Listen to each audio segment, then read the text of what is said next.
Welcome to the Friends and Rivals podcast. Let's talk Devils and Islanders. Let's talk Penguins and Rangers. But let's not talk about Flyers, because they're a bunch of fucks, which no one can deny.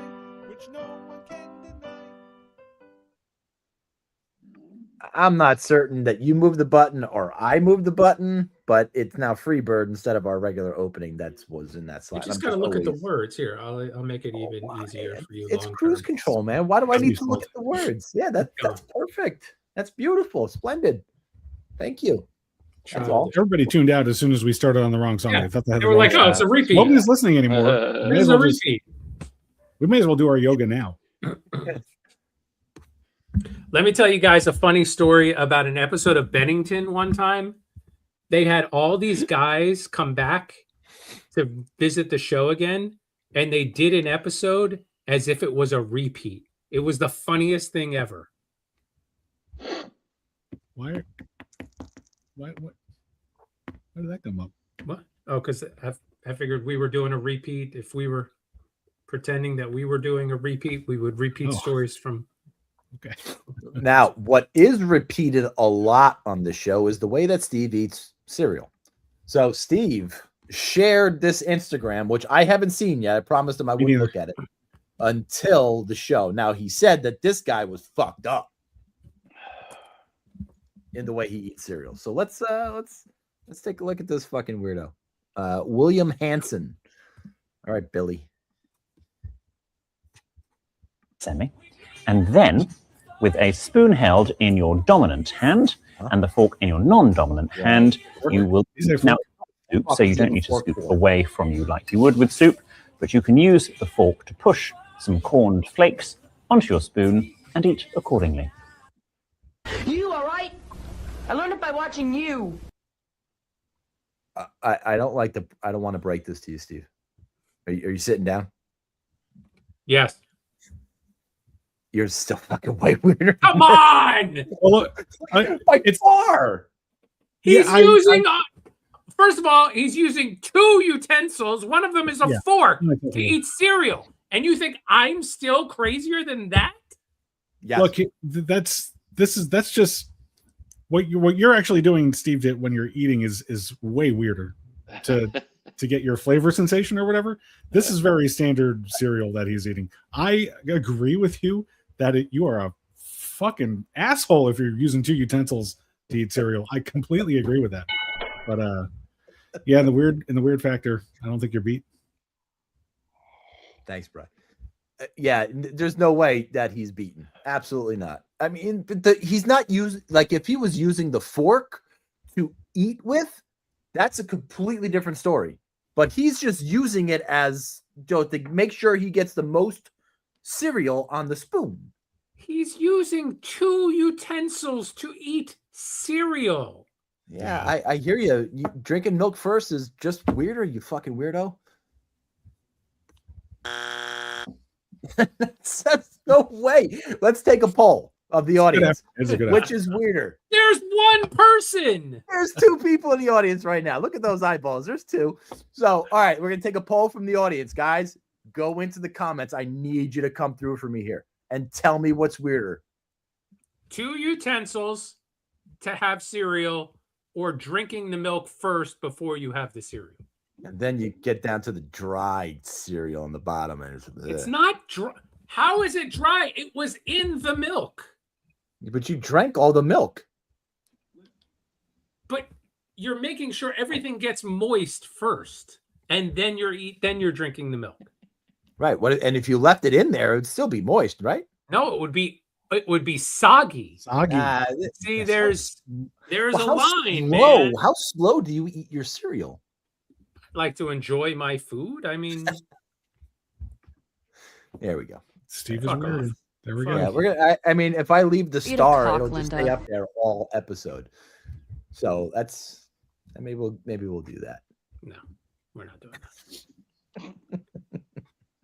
We're not doing it. You want to know what you want to know the prize that Tom was giving out for answering, Brian? You get nothing.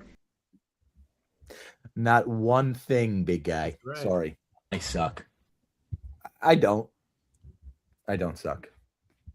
I do not. So how was everybody's weekend? It was good. Yay.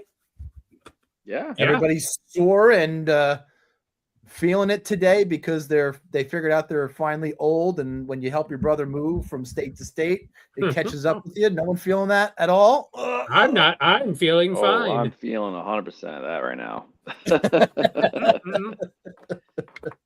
You told me the story, and it brought back horrible fucking flashbacks of moving my brother from South Carolina to New Jersey. In the way you were describing it, I was in pain listening to you. Friday was a 10:30 to 5 p.m. travel with delays. It's an hour flight. It just took forever. Get door to door. Door to door, because I had to go out to Glen Gardner from Newark, which is a nice Uber trip. Nice $100. Where the hell is that? Glen Gardner. It is northwest. It's kind of like right outside of Easton area. It's not. It's like really, But yeah, just got there, and there was a fucking giant truck, 44-foot, semi, and there's 10 guys just like, it looked like a war zone. There was so much shit on the driveway, and oh my God. And I get in there, and there was like, I'm immediately taking apart shelves with his neighbor, and we're getting them out the door. We worked till about 9, and then we went to get dinner, went to sleep, got up, and then we went back to my parents' house, which is an hour away, because there's nothing in his house. And then we go back an hour back in the morning, meet up with his father-in-law. We do like 2 runs 20 minutes away to a garbage dump, because now we're trying to clean out the house. Has to be cleaned out. So we work from 8 o'clock to 1 o'clock, and get everything done, only to be rewarded with a Costco trip to go do some returns, and then Chick-fil-A and a 9-hour drive home. And then the next morning is we get up, and it's early because the truck's there at 8 a.m. And then it was just, they were unloading, but we were I had the dog, my wife had the kid, and we're doing stuff with them, come back. And then once the guys are gone, then it was just unpacking and, trying to get everything for till 6, and then get home, and all of us collapsed and just passed out. And then I started work on Monday, it's like. And now how far away from you is he now? He's 15 to 20, depending on traffic. So that's not bad. Really quick. Yeah, like super close. So it's good. And then Tara went over today and did some more unpacking. She took off the day.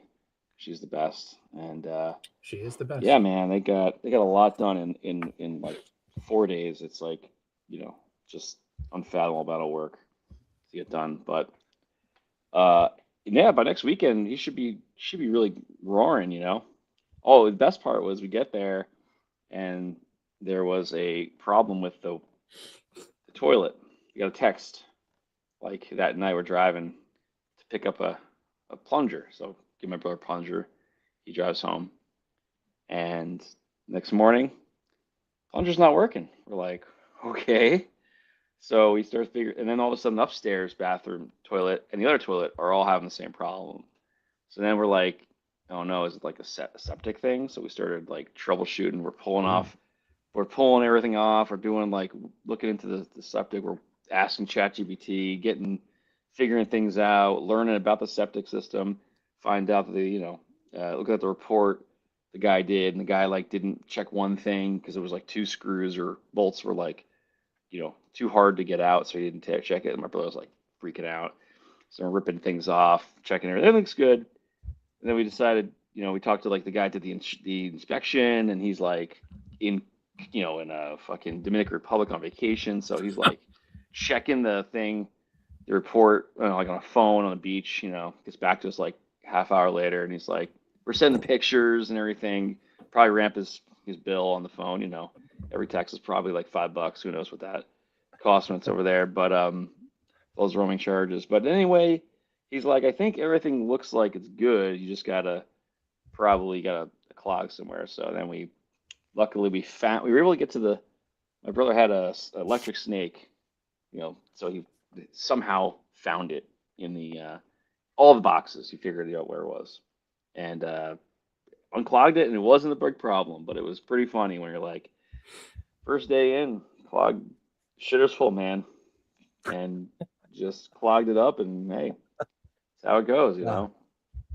It was a big sigh of relief when it was working because like, you know, we did like all of the prep and looking at this house. This is the first time they saw the house in person. Was my brother was yesterday. Well, at night he got there at 10:30 at night. He literally walked into the house, fell asleep, and then the next morning. So it was like, it's a big relief when all the things weren't. And that wasn't a big problem. So wow, That but is they just like the crazy house. pants. They love the house. They love, you know, it's going good. It's going to take a few days to really settle in and figure out, you know, like really absorb all of it. It's really hard to like.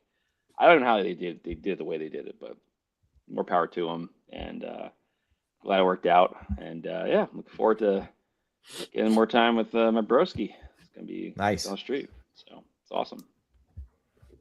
Well, Ready. friends and rivals, we had a big trade deadline come and go in the NHL schedule. And you know what?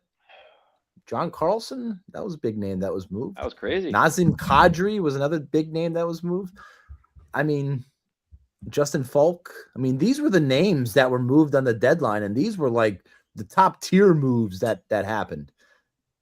What happened this year? If the trade deadline comes and goes and none of our teams make a big move, did it really happen? I think it move. What, you got rid of Jonathan Drouin? Great. And you got Braden Shen. We got Braden Shen. Yeah. And look, I hope he works out Big for you. move? I would say it's. I mean, he's the captain of their team. He's won the cup. He's a centerman, and those are all premium positions. And is he going to be a third line center for you guys? I think he's going to be the second line center. Yeah. With Jake. So you know, for the Isles, they also re-signed Pajot, and so he's clearly going to be the number 3, maybe number 4 if Zizekas, you know, retires after his next year's deal or something. But we got like 6 centers right now, legit centers.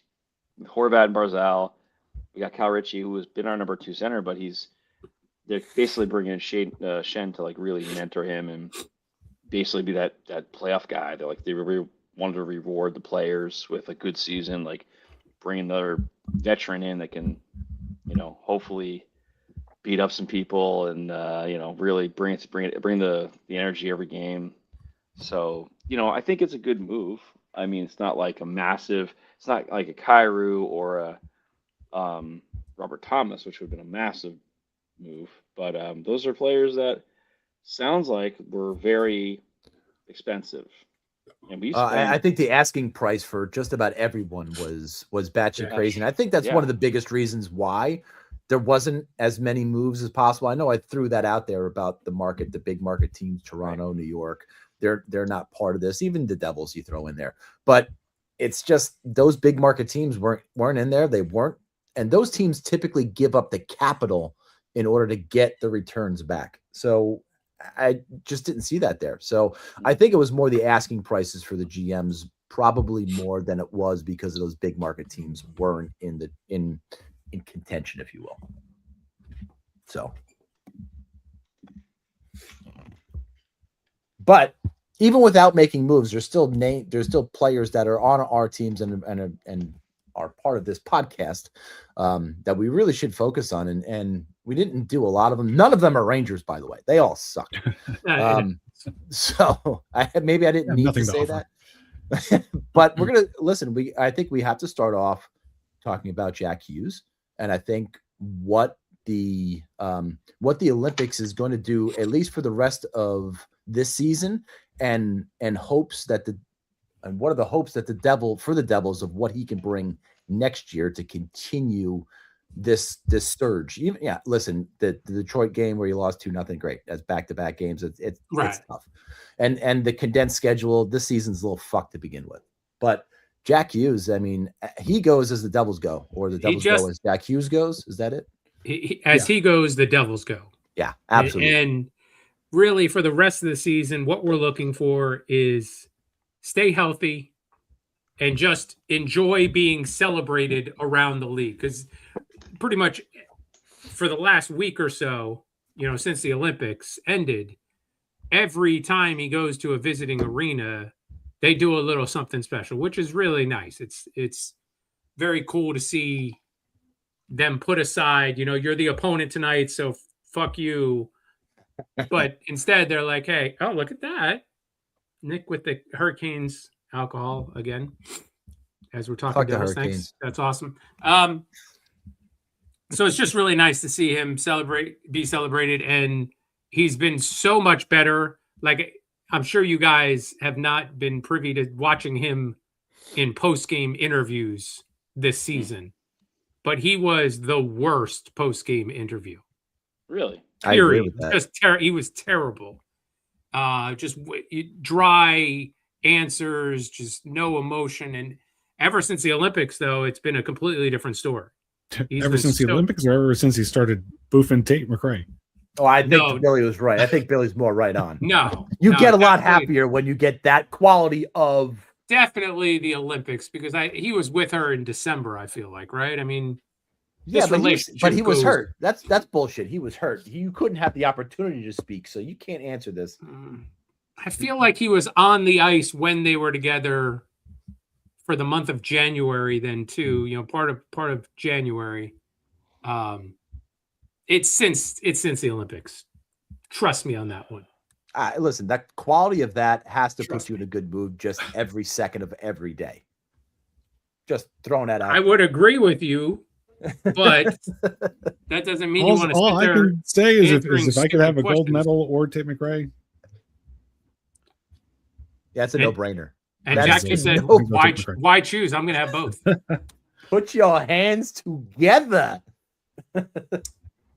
So Hughes he's up to 15 and 30 for 45 points in 43 games this year. But in the month of January, in the month of October, he had 9 goals in 11 games. So November, December, January, February, and March, he's had 6 goals total. And 3 of them just came Saturday against the Rangers. Thanks. Yeah. So as well as he's been playing, he has been as snake bitten as the rest of the team. But again, for the rest of the season, his goal, stay healthy and enjoy the ride. I think the key, and we've said this all throughout his tenure with the Devils, and even after he signed the Moneybags contract, it was all about for him staying healthy. He hasn't proved that he can stay healthy for the full season so far. Right. But I think next year you kind of hope that you see Jack Hughes finish the season without getting injured for a prolonged period of time. If he misses 1 or 2 games because of like a hamstring or a shoulder or something like that, you live with that. But you don't want him any stints on the IR. Not week. You don't want to ever see week to week next to his name. Couldn't agree with you more.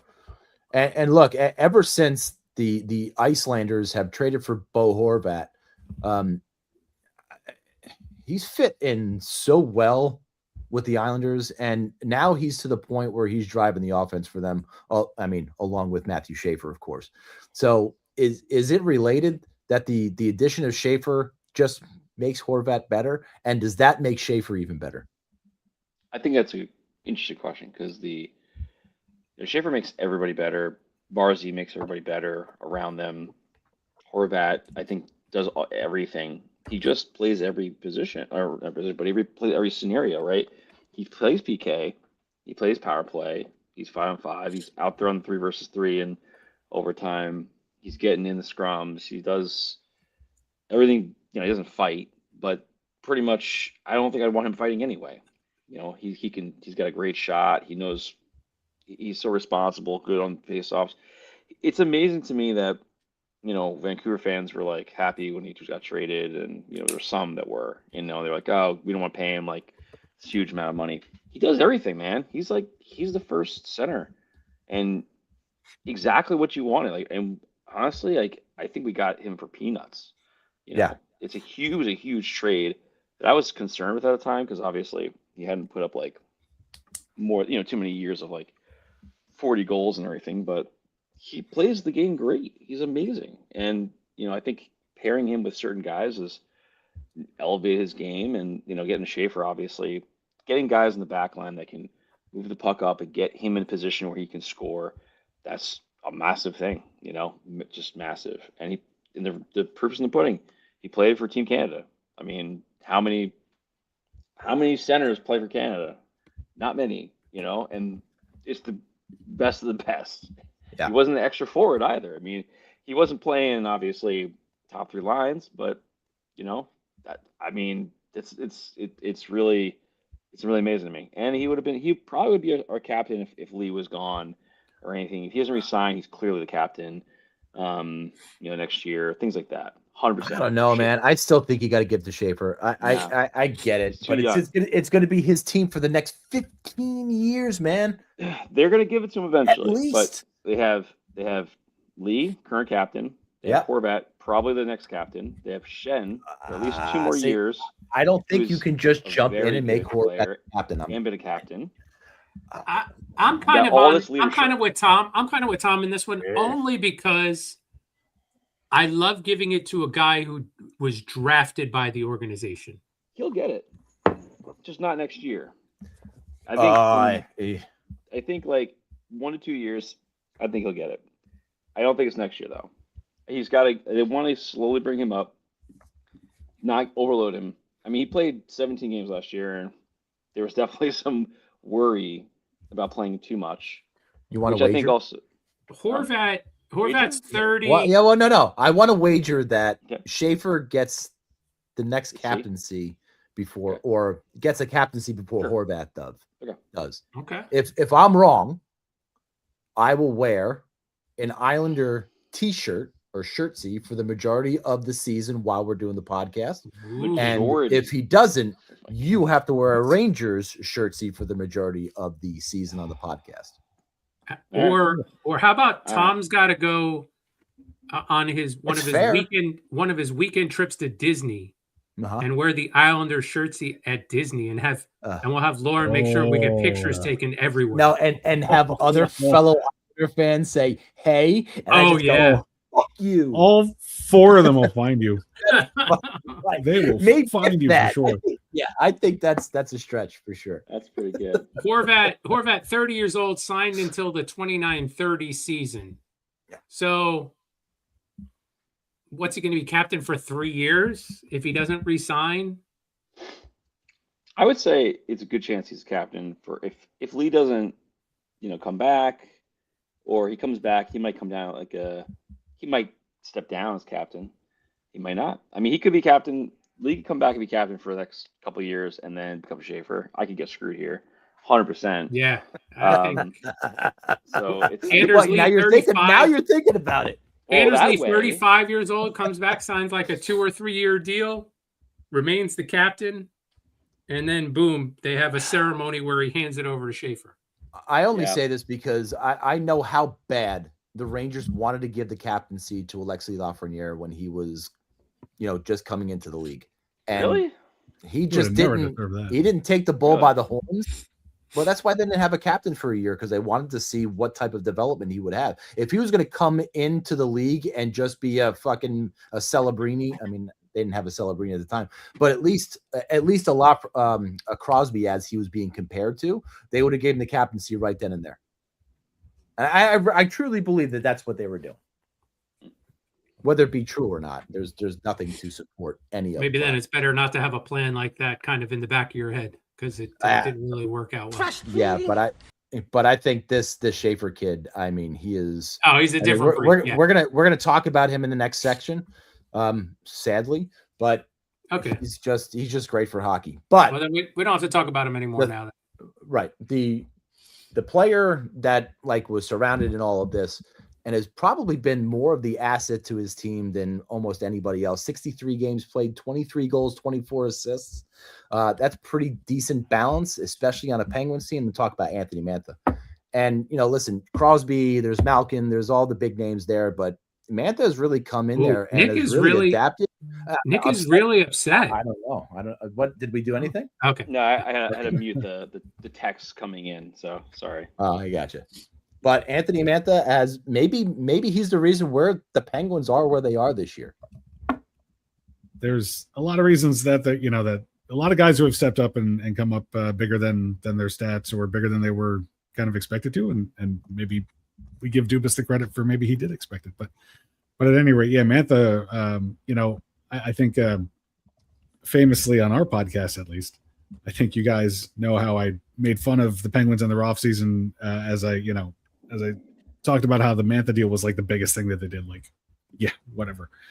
But if I went back and told myself then what I know now, I think I'd be like legitimately excited about it. Yeah, I mean, he's the goals that he's got, like him and Chinakhov both, like when you look at their goal totals and their production over the games that they've played, and you realize that they've really not been on the power play very much to had those stats a little bit. Like he really is exceptionally productive, and especially him and Brazeau. Well, Brazeau's injured right now, but throughout the season they've had to play with an assortment of centers, and that line has just kept going. The two of them, like all season. Brazeau's like dropped off a little with the goal scoring and obviously out now. But Mantha and Brazeau, man, like they've made another line for the Penguins where they just didn't have anything before.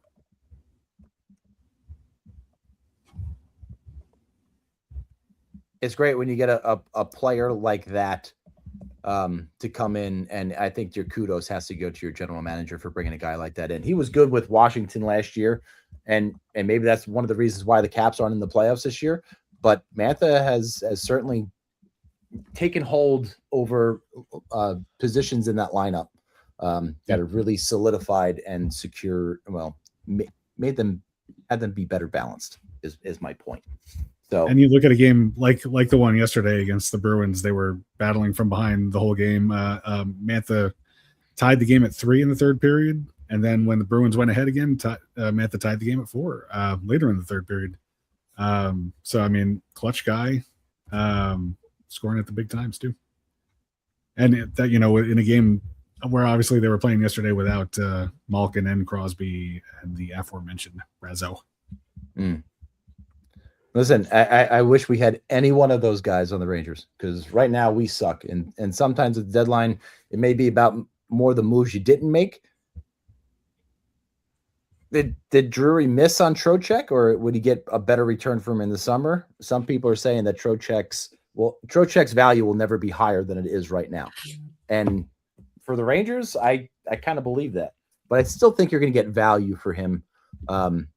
But you weren't getting the value you were looking for at the trade deadline. So what makes you think it's going to be there in the summer?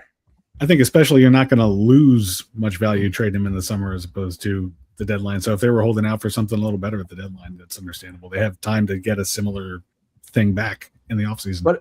But a guy like Vincent Trocheck doesn't fit into your retool?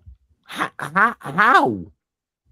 I don't understand how Vincent Trocheck doesn't fit into the retool, and that's why they wanted to trade him. Was it just because of the assets? I can see that. But if you do it in the summertime, it's not about the assets anymore. You want to move that player. But I don't understand how Vincent Trocheck doesn't fit in. Age? Okay. But, okay. Curious that you said that. The average age on the Rangers roster right now, the Rangers as a team are 27 and a half. Years on average, which puts them into the top 10 in the NHL, like almost overnight for making all those deals. So the average age 27, even though he's probably pushing 30, 31, probably he's in that 32. Range. He's 32. All right. Okay. For the next 4 years, you got a third line center who can win a lot of faceoffs. I'm all right with that. At $5.7 million. What are we talking about? I don't what think are we talking about? Moved. I don't think he should have been moved. On the flip side, you got to give to get, right? And if you're trying to retool, the best way to retool is to have the picks. Yeah, I get it. But what are those picks going to turn into? A player 5 years down the line who might crack the lineup as a fourth line player? Fuck out of here. It's never worth it. All right. So it was obvious when I looked at people who are up for the Calder. And, there's some guys up there. Bennett Seneca is really good. Ivan Demidov is really good. But none of them are on the same level as Matthew Schaeffer and what he's done, not only for his team, but for maybe future rookies to come into the league. He's going to win the Calder hands down, and it's not even going to be close. He's going to get Norris votes. I mean, I was looking at the statistics. He's 11th in scoring with 46 points. Evan Bouchard has 73 points. I mean, that a lot of that has to just being playing in Edmonton, right? And at least being halfway decent at offense on a defenseman. But Zach Werenski, Cale Makar. I mean, right now I got to think Cale Makar at 66 points and a plus 34. Lane Hudson plus 26. I don't know how much plus or minus is taken into the equation when it comes to the Norris, but Schaeffer's got a shot at least this year. He's going to get some votes. No question about it. Mentioned Quinn Hughes. Well, he's not. I don't know where he falls in standings for. Oh, he's 5th. Sorry, he was just under, but he's a -3 on the season. Playing with Vancouver, it just did not help him at all in his statistics. Right. That's why I don't think he cracks it this year. But I don't know. Moving forward, he's going to be a hard person not to win the Norris. Yeah, I think there's gonna be some votes for sure for the Norris with Schaeffer. No first, second, third. I think he's gonna get a 4th or 5th here and there, just because, there's always guys that throw votes at him like that. I mean, who knows? Maybe he gets something like that, but he'll definitely get a couple votes, I think, which is more just for show that he's had a great season, and the turnaround that he's single-handedly kind of energized the team, and the play that he's done is elevate himself from the third line to the first line very quickly in everything the Isles do is pretty amazing. I mean, I'm excited to watch him play maybe like in obviously next year, but like 2 years from now when he's put enough muscle on, he's like 20, which, by the way, I think when Makar came in the league, he was about 20, which, is kind of crazy when you think about it, that this kid's like 2 years younger than when Makar came in. And he's clearly going to win the Calder, and he'll get a couple votes for the Norris, which is just, obviously this is a 2-horse race, a Makar and Hughes year, in my opinion. But I'm excited. It's just to watch him play and get some more muscle on him and get some proper off seasons, things like that. And yeah, fuck the Flyers. Fuck the Flyers. 100%. So. Great. The Rangers beating the Flyers tonight. Fantastic. Nice. Sweet. Zibanejad only has 2 goals. Only. We're going to take a ride in the Metro. We're going to start with the Rangers, but I mean, we said everything already. And there's really not much to say for the rest of the season for the Rangers, except they're trying to do whatever they can to see if they can catch Vancouver. And I am all for it. I'm here for it. And, games like tonight where they're up 6-1 at the end of the second period against the Flyers. Fuck the Flyers. Zibanejad has 2 goals. And fuck the Flyers. They play well against everybody except the Devils. So it seems. I'm not even going to talk about that game. It was a close game up until the third period, but the Rangers had the opportunity. They didn't cash in, and I think the Devils were 3 for 3 on the power play up until the Jack Hughes stuff late in the third period. So it was a special teams game, and Rangers had very little effort in that game. So for me, it's not worth talking about. I'm sure you can hear from Steve, but listen, you get the Flyers tonight. It looks like we got this game. Oh, God in heaven, it's 6-1 if I say this. Hopefully the Flyers don't come back in the third period. Let's just say that. You got a home game and then 2 road games in Winnipeg and Minnesota this week. And look, I'm at the point in the season right now where I'm looking forward to watching the other team when they play against the Rangers. That's it. Steve, Devils. 3-1 on the week. Markstrom's playing better. The team's playing a little bit better. They won back-to-back games, which was a shock. They haven't really done that in a long time. Battled back in the game against Toronto. They were down 1-0, 2-1, and 3-2. They won that one in a shootout. Meyer, during his career as a Devil, has scored 26 goals in the month of March and 53 goals in all the other months combined. So it's a little bit like Zibanejad, I guess. Yeah. Where when it comes to March, they remember how to play. I don't know why that is. Very exciting 6-3 win against the Rangers. which saw Jack Hughes go off, upping his totals to 19 goals and 13 assists in the 24 games he's played against the Rangers. It was the first Devils regular season hat trick versus the Rangers since 1999. Wait. What was it? It was 99. He does have a connection to the team. Scott Gomez. Followed it up by a disappointing 3-0 loss to Detroit. And if you can't find the back of the net, you're not really going to win a lot of games. There was an interesting bit of analysis done by some people on Twitter that showed when the Devils play a team that plays a trap style, they don't do well. Now, and It's this hilarious is going on so many levels, by the way. Yeah, exactly. Very ironic. But this is going back not just this season, but last season and the season before that as well, where when they come against these teams that could try and negate their speed, they don't do well. I mean, isn't this then on the coach to kind of go, oh, we're playing a team that plays this system, so we're going to adjust our style just a little bit to counteract what they're doing to us? Yeah, well, I think you let the game play a little bit in that first period, but then after the first intermission, you need to make some adjustments on the way that they're Otherwise, you're trapping just you and playing. banging your head against the wall and expecting something different to happen.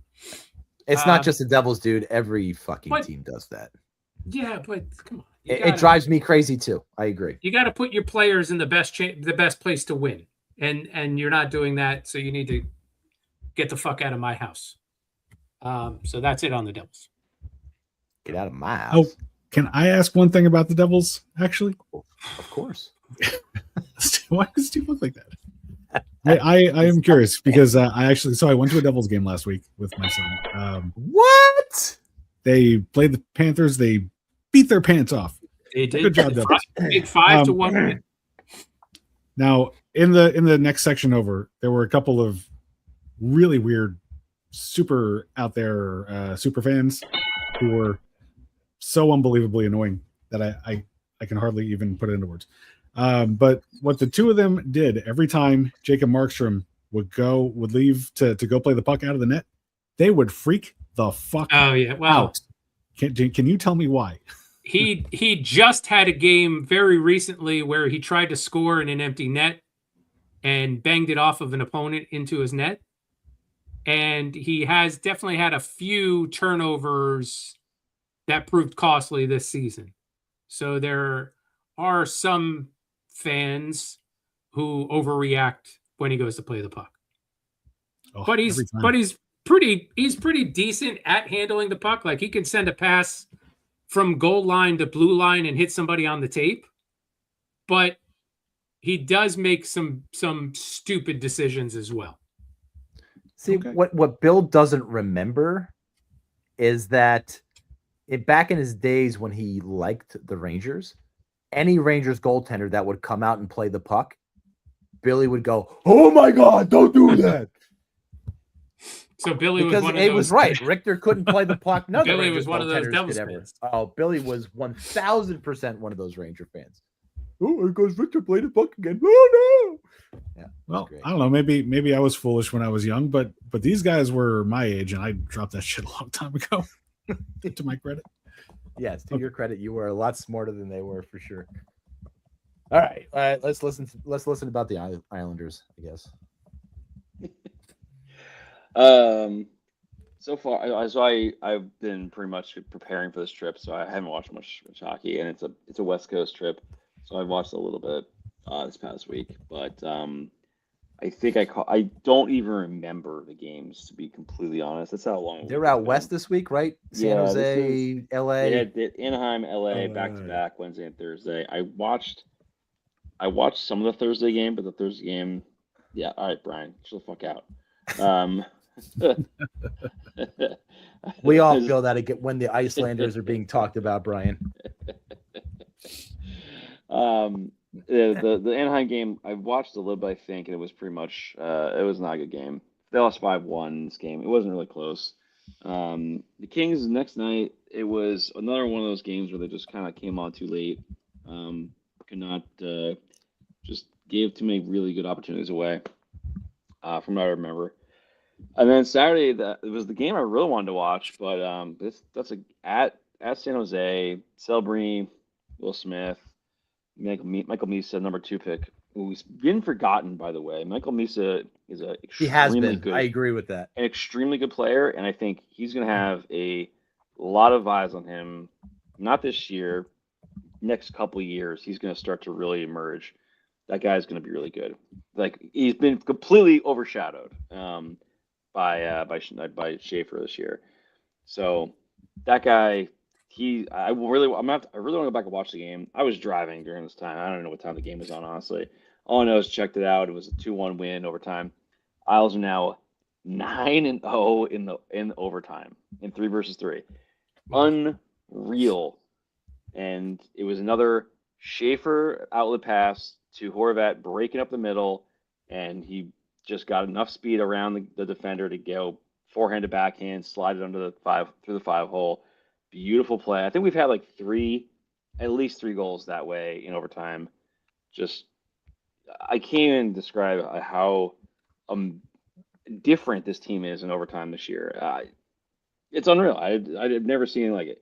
And I was looking it up. The only team that has had a similar, overtime experience and winning 9 in a row, or 9 being 9-0 in overtime, not going to shootout. Going to shootout doesn't count to that, factor into that. It was the Vegas team in 2021 or something. One of the Vegas teams did it, and I don't know if they ended up higher than that. It's like one of those weird stats, hard to find. But either way, ridiculous, and that just gets that's 9 extra points that the Isles have gotten from those games. I mean, just unreal.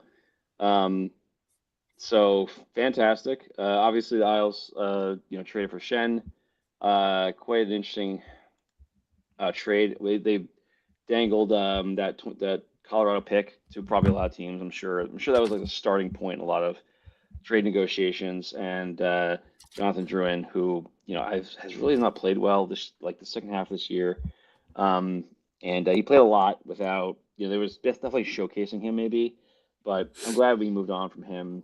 He just wasn't doing anything. He didn't score for us for something stupid, 20 games or 15 games.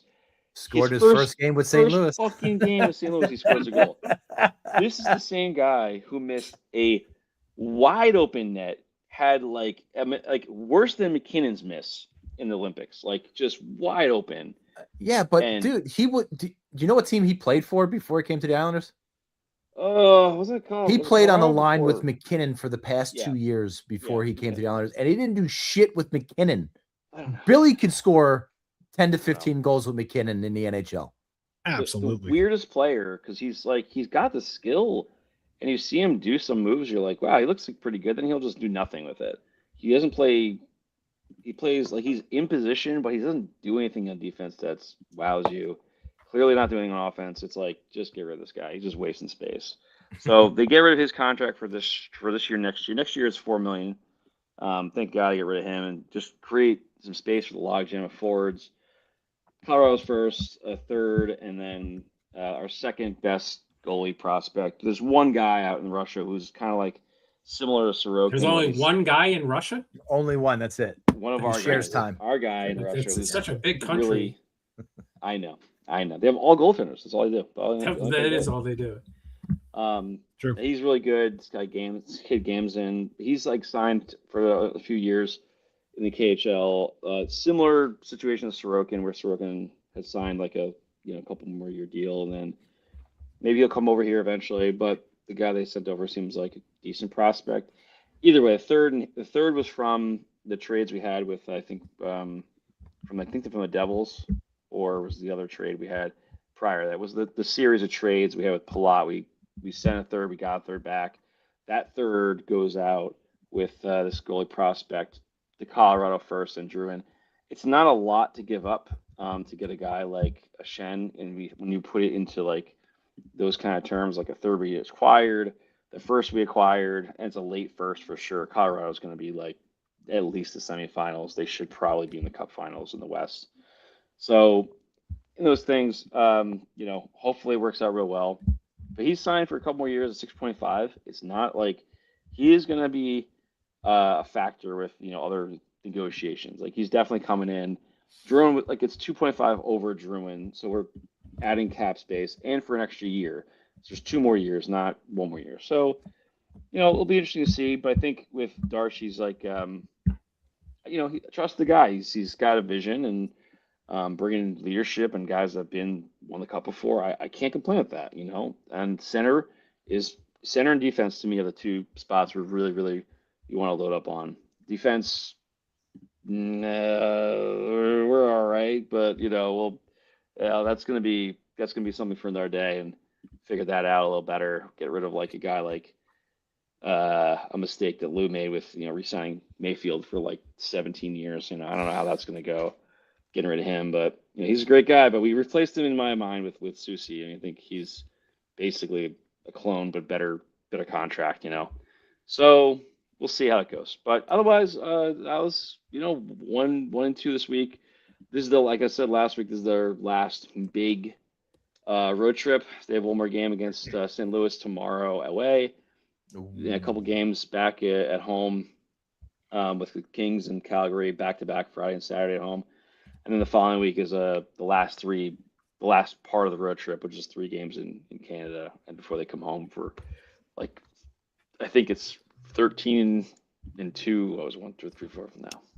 Last 13 games, and I played 2 games away, so it's like 11 home games, 2 away games to wrap up the season, and I'll obviously repeat the same crap next week. So Braden Shen return game back to St. Louis. How quick? Oh, funny thing, we didn't talk about it. But that whole trade happened. Both teams in the same hotel room. Their same hotel. Same hotel. Hotel room in San Jose. Yeah. In San Jose. Same Well, it was a hotel. party, baby. They literally, Darshan and Was, they surrounded, the Shen and strong armed him to waive in his no trade contract. Probably had Schaeffer come in and just like give him a big bro hug and just run around like a maniac. Just say, hey, then, you want to play with me. Yeah. Literally. And just talk shit to him, and he got him to agree. So pretty funny. Just a little aside. I thought it was, and they didn't have to change. The funny question was like, who paid for the room? Was like Dials or the St. Louis? Like Oh, I'm sure they're going to be fighting over that. Jonathan Drouin actually paid for the room. That was his set. That's what they made him do before he left. It was his last assist. Yeah, exactly. Bill, Penguins. Well, Penguins are a bit of the anti-Islanders. So unlike Nick, they'd never win in overtime and never win a shootout. So we've got 6 fewer regulation losses than the Islanders, but just 1 point ahead due to all that stuff. I don't expect the Penguins are going to stay ahead after this week. Some sick mother effer made up the schedule this month of March. And obviously, look, this obviously evens out for everybody.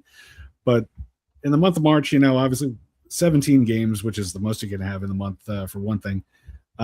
14 of those games are against teams that are playoff teams and will be playoff teams, like no question playoff teams. There's 3 teams that they play that are not going to the playoffs, one of them being last year's President's Trophy winner.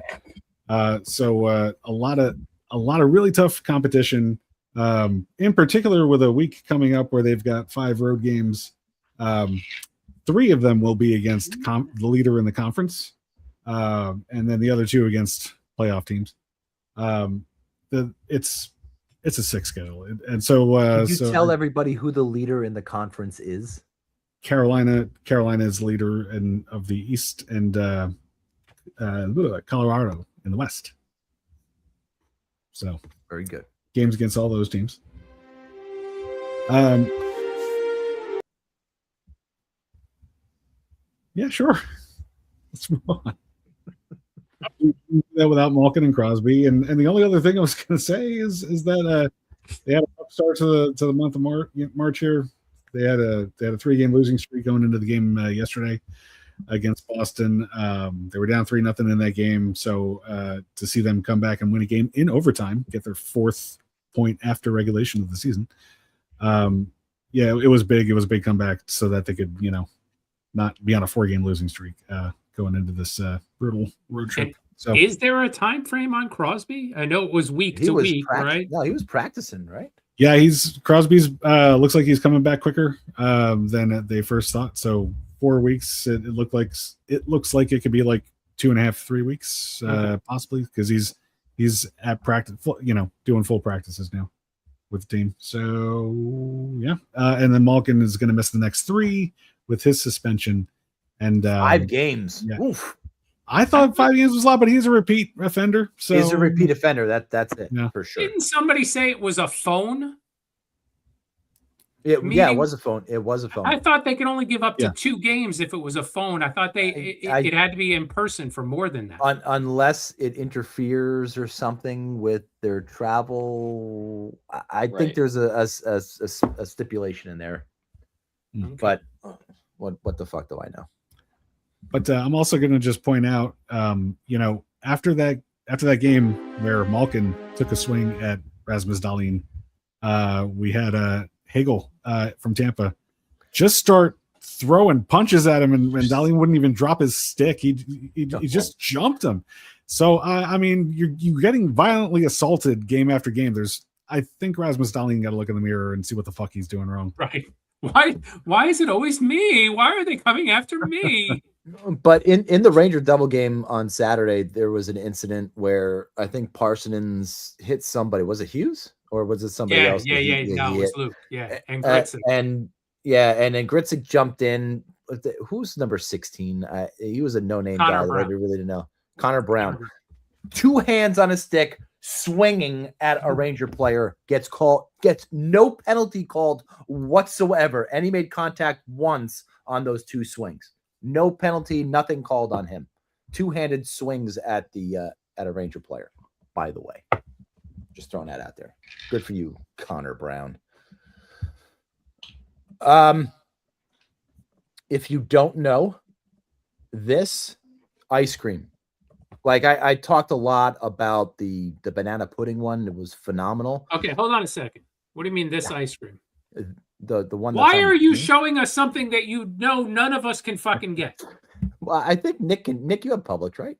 Yeah, you're Publix. Yeah, so that's for Nick. This. Why are you showing Nick something he will never fucking get? Is literally a strawberry shortcake from the ice cream man. It sounds great. Fucking phenomenal ice cream, and it's premium ice cream. It's Publix specific strawberry. What's it called? It's a limited strawberry shortcake. It'll be in participating Publix's for a limited time. Ice cream. Exactly right. Ice cream. I came out of coming. Nick, let's open some cards.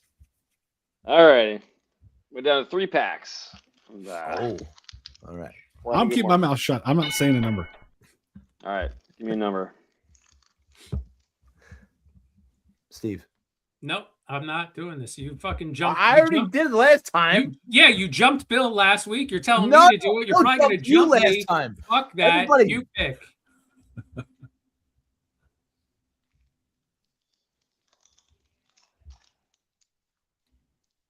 I'm not saying a number. Should I say? I can't say the number. I'm the one with the cards. I'm not breaking the silence. Well, I am, but I'm not saying a number. Fucking idiot. I'm not breaking this. We're going with number 2 for Brian Leach, since that is the only number I see on there. I like that. Fucking bravo. To put us out of our 2 viewers out of their misery while we're debating. They're already dangling from a ceiling with a noose. Oh, Brian picked number 2. So there you go. Good job, Brian. Good for you, Boner. Redemption. You two on the same wavelength. Brian would know how to pronounce the names, though. Gunsel. Gansel. That's a favorite right there. Aaron Judge, home run. Uh-oh. Daniel Miramanov, I think. Miramanov? I'm sure it's wrong. Sure, you're wrong. Mark Scheifele. Again, Nick, I don't know if you know how cameras work, but there is a minimum focusing distance for a lot of cameras. and it's more than 2 millimeters. Just so you know, you got to be a is the little word further actually away. foking? Is the word Is this actually clear? Is it clear, foking? Steve? Can you see that one? No, that's not in focus. Wait. I want to go back to Focal. what Steve said. Is it foking? Is that the word? I said focal, minimum focal. distance. Bill? Sam Carrick.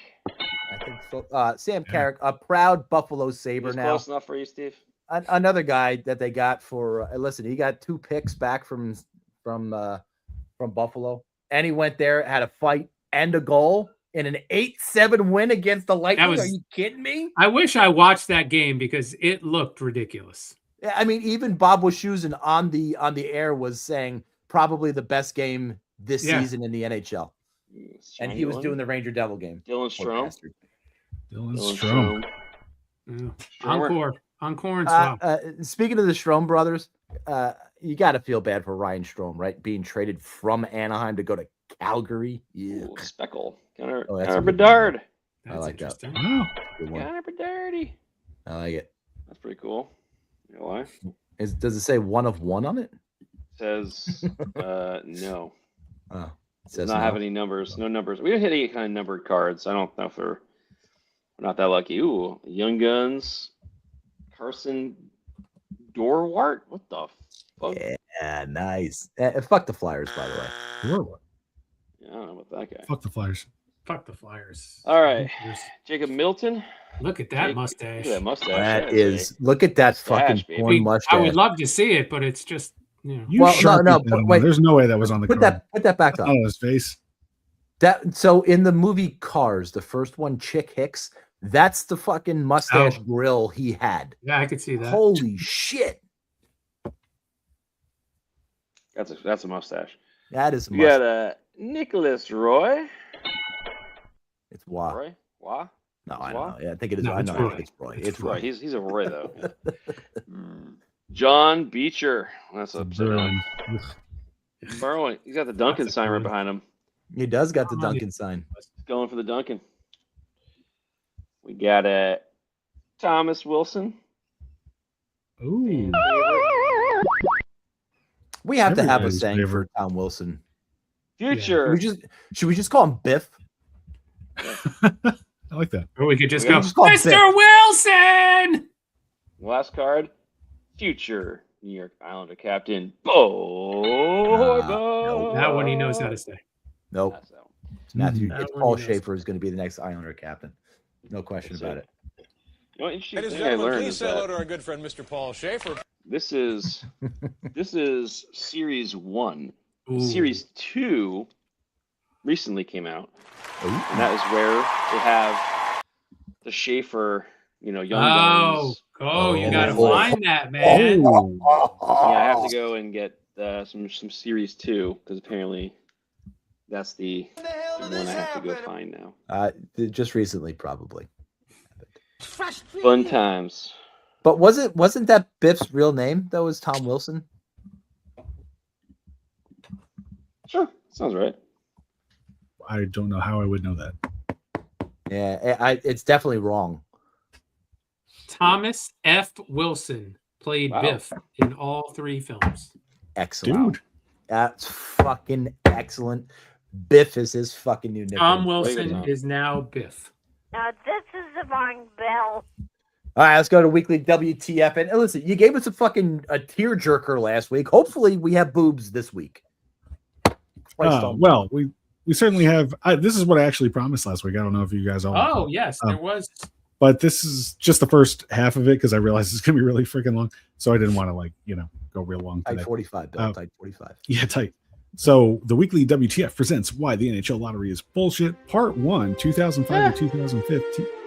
Oh, man. Already? Music comes so fast lately. All right. And this is the OG.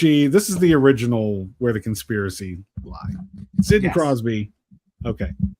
So at the time when they had this draft lottery, and it was adjusted because it was the strike year, as we know, or the lockout year that they missed.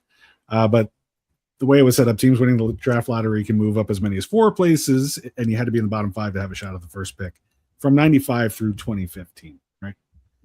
So nothing was conspiracy worthy on that front until 2005. This is the one that I mean, you got to think this was fixed. The Penguins had a 6.25% chance of getting the first overall pick. They were one of the teams with the best chance for that draft, along with the Rangers and Columbus and Buffalo. $6 billion now. Still, 93.75% chance. Just as Lemieux was leaving, yes. Yeah, as Lemieux was leaving, as the team was facing bankruptcy, after they had traded Yager, obviously, and everything was heading south in this market. There's this, chance that they can get like what everybody was anticipating was a generational talent, and so it just lands in their lap in 2005. The original generational talent, the original that was considered. Had used the phrase generational talent. I didn't mean to say original event. No, but I'm saying, was he? I'm asking. Wasn't he considered like? Yeah, I don't recall anything before him. Right, he was the first one that people started throwing that phrase around for. Well, maybe Lindros. But did they say generate? No, I'm just wondering if they said you're talking about the actual phrase generational talent. I don't remember. Yeah, I don't remember when that came on. I think it's Crosby. I think you're right.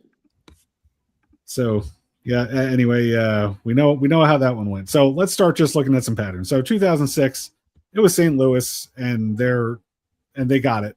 St. Louis was the worst team, and they got the number 1 pick. And it's just a little suspicious. Not in so much for the math of it, because obviously they're like weighted as the favorite to get it. But they did have Mike Sillinger retire. Keith Tkachuk traded, Doug Weight traded it, and they ended a streak of 25 playoff appearances. That's crazy. In a row. Yeah. But yeah, that one you could say is pretty normal. 2007. Well, who had the highest odds? Philadelphia. Fuck the Flyers. Who did the number 1 pick go to? The Chicago Blackhawks, who had the lowest of the 5 eligible teams. Prior 9 seasons, only 1 playoff appearance, no wins. Established NHL market, performing poorly. And the Flyers had finished in the top 10 in the NHL for the prior 11 seasons. So I think, when they were thinking about who should get the number 1 pick, Patrick Kane. I don't know. Maybe they pushed it that way. Okay, so 2008 highest odds Tampa, and they got Steven Stamkos. Obviously, they were a number 1 seed in the draft earlier, like in the 90s, but they never got the number 1 pick.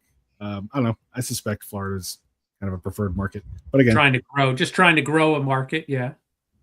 They weren't going to take this one from the Islanders, so they had the highest odds. They got this guy over here, John Tavares. It was a shit show. I don't see why the NHL wouldn't let that happen. Then the Edmonton years, 3 years in a row for Edmonton with the number 1 overall pick was a little suspect. Again, like a market like a market like Pittsburgh was. A struggling market in Edmonton that kind of needed the spark. Even though they had earlier in the 2000s had a Stanley Cup Finals appearance, it was basically just crap since they traded Messier in the 90s. Right. 2013. This one probably was pretty straightforward. I don't know. McKinnon goes to the Avalanche, who were got the second best record. Now, why did they screw Buffalo in 2014 and 2015? They were the odds-on favorite to get a number 1 pick. I think because they had hired the blackballed coach, Ted Nolan. So why would we give that one to Buffalo? I don't know. And that 2014 pick, Florida, Aaron Ekblad, 2015, Connor McDavid. Dude, ouch. Wishes they might have got that. They got a little higher and gotten that 1 pick those years. So, all right, we'll do more. Like that McDavid person turned into anything anyway. So no, well, he was a generational talent, as it turns out. I have a question. Yes, where were these pictures last week? I know. I see. I'll make it. I try to make it up to you. By the way, AI wants to chime in about this generational talent thing in the NHL. While the term generational talent has been applied retrospectively to legends like Bobby Orr, Wayne Gretzky, its usage as a specific scouting and media label for the NHL prospects became prominent in the early to mid 2000s with Alexander Ovechkin in 2004 and Sidney Crosby in 2005 being the first to bear the title in the modern internet-fueled hype era. There you have it. There you go. I'd believe that, actually. Yeah. I'm buying every bit of that. I say score one for Steve. Just to follow up the Buffalo Sabres, they wound up with Sam Reinhart and Eichel, Jack Eichel, in those two drafts, neither of which are still obviously with the Buffalo Sabres. Correct. That was all. Sorry. Were you talking? I'm sorry. Holy Christ. Oy, oy, oy. All right, let's go meet some weirdos who are looking for love. I don't have a theme song for that yet. So, Bill, if you want to jump in there, if you want to jump in there, weirdos looking for love. I think we have something. I want everybody to meet Janet. I dance a lot. I love music. Whoever I'm going to be with, he's going to need to dance because don't embarrass me. I'm here to find not just a man, my man. I've been looking for a long time. I need a man now. I would describe myself as holy. I love the Lord. So I spend a lot of time in church. That is not where I thought she was going with the word holy. I thought it was something else. They should have told her not to wear that shirt. Why? Why? Because it blends with the background. Back in the 80s, come on, man.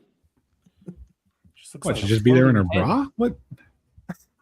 Just looks like a floating head because it matches the background. Have a little sermon, go up front and tell my story. I love to do that. He's gonna have to come and get me. I'm not walking. That one started off really right. And then I would like to go somewhere nice. And then afterwards, a walk so we can walk off what we just ate because we're going to eat a lot. At a girl. She just says she's not walking. It's just very gentle. But they ate a lot, so they got to walk it off. Your vagina maybe a little kiss because I know he's going to want it. But am I going to give it? It depends on how the date went. Okay? A 1 in a million right here. I'd say Hawaii would be my dream vacation. Just sitting by the water with a nice drink in my hand and my man rubbing me down from head to toe. I am equal parts of a lady and a super freak. Girl. You know what I mean. I know what you mean. You're going to get everything you need with me. I like you the one. Super freak. You know what I mean. This is going great. Any takers for Janet? I don't eat a cock. Dude, this is the first one I think I've seen that I would definitely date. No question. Really? To dance. I dance a lot. I love music. It's fun. Whoever I'm going to be with, he's going to need to dance because don't embarrass me. Most normal person we've seen on this by far. Well, Bill, can you dance? Well, guess fucking what? I don't really fucking care. Kidding me? Why don't you do a little spin for us? So we can see your dance and see. Are you ready? We're gonna play some music for you. You get up and do some. Yeah, come on, let's go. Come on. Unfortunately, I've injured my back. I think. I mentioned that to you guys before we went live. What a bunch of horse shit. Where is Nick? Oh, there he's right there. Oh, he doesn't talk during the segment, of course. So he's just he's now gone to just full on leaning back in the bottom corner of the screen. He's laughing at us, not with us. Yeah, of course you did, but it was green, so you didn't see it, Brian. He's important.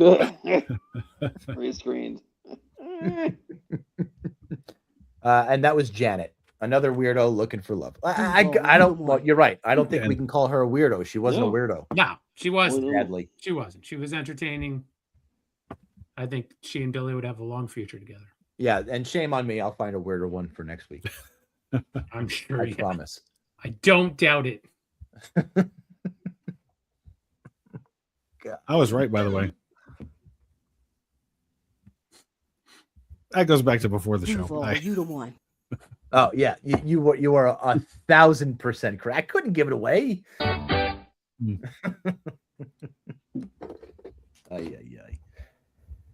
Well, look, there's going to be really good hockey to watch. Just don't watch the Rangers, and you'll see it. That's all I got. We miss anything? This happened this week? Did I forget anything?